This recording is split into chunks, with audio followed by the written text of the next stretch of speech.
মাঝ আকাশে তুমুল গতি, আচমকাই খাড়া পতন এবং তারপর সবকিছু স্তব্ধ। আরব সাগরের বুকে ৫ জন ক্রু সহ নিখোঁজ হয়েছিল পাকিস্তানের একটি বেসরকারি কার্গো উড়োজাহাজ।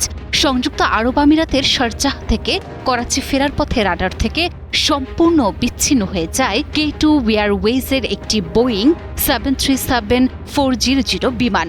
১২ ঘণ্টার শ্বাসরুদ্ধকর অভিযান শেষে সাগরের বুকে মিলেছে ধ্বংসাবশেষ, কিন্তু হদিস মেলেনি ৫ ক্রুর। মাত্র ৫ মিনিটে ৩৫,০০০ ফুট ওপর থেকে নিচে নেমে আসা এই বিমানটিকে ঘিরে এখন দানা বাঁধছে অজস্র প্রশ্ন। মঙ্গলবার স্থানীয় সময় রাত ঠিক ৯টা বেজে ২১ মিনিট আরব সাগরের বিস্তীর্ণ জলরাশির ওপর দিয়ে করাচির দিকে আসছিল পাকিস্তানের বেসরকারি সংস্থা K2 এয়ারওয়েজের একটি পণ্যবাহী কার্গো বিমান। কিন্তু করাচি বন্দরে পৌঁছানোর আগেই হুট করে রাডার থেকে পুরোপুরি বিচ্ছিন্ন হয়ে যায় উড়োজাহাজটি। কিন্তু কি ঘটেছিল সেই শেষ কয়েক মিনিটে? ফ্লাইট রাডারের তথ্য উপাত্ত বিশ্লেষণ করলে গা শিউরে ওঠে। বিমানটি তখন উঠছিল ৩৫,০০০ ফুট উচ্চতায়, গতিবেগ ছিল ঘণ্টায় ৭৯০ কিলোমিটার। কিন্তু আচমকাই যেন যমদূত ভর করে বিমানটিকে। মাত্র ৫ মিনিটের ব্যবধানে উড়োজাহাজটি ৩৪,০০০ ফুট নিচে নেমে আসে। গতিবেগ কমে দাঁড়ায় প্রায় ২১১ কিলোমিটারে। এরপর অদ্ভুতভাবে বিমানটি আবারও উপরে ওঠার চেষ্টা করেছিল, কিন্তু শেষ রক্ষা হয়নি। সাগরের বুকে আশ্রয় পড়ার আগেই শেষ হয়ে যায় সব প্রতিরোধ। আমাদের উঠে দাঁড়াতে হবে। স্পিড, সকল অন্যায়ের বিরুদ্ধে রুখে দাঁড়ানোর এনার্জি পার্টনার।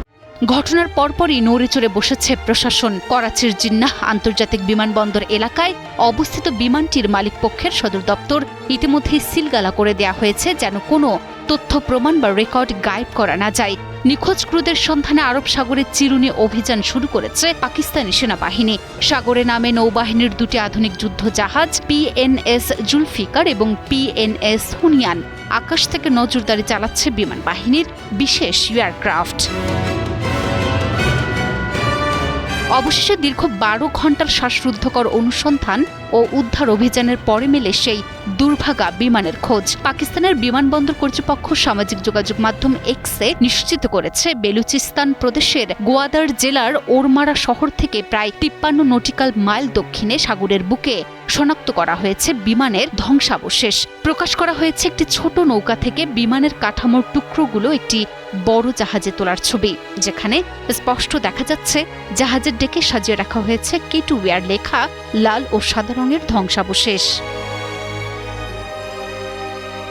উদ্ধার হয়েছে বিমান, মিলেছে ধ্বংসাবশেষও, কিন্তু ৫ জন ক্রু সদস্যের ভাগ্যে ঠিক কী ঘটেছে তা এখনো অন্ধকারে। তারা কি সাগরের অতল গহ্বরে হারিয়ে গেলেন, নাকি অলৌকিক কোনো উপায়ে বেঁচে আছেন? এই রহস্যের উত্তর খুঁজতেই এখনো উত্তাল আরব সাগরে চলছে রুদ্ধশ্বাস তল্লাশি।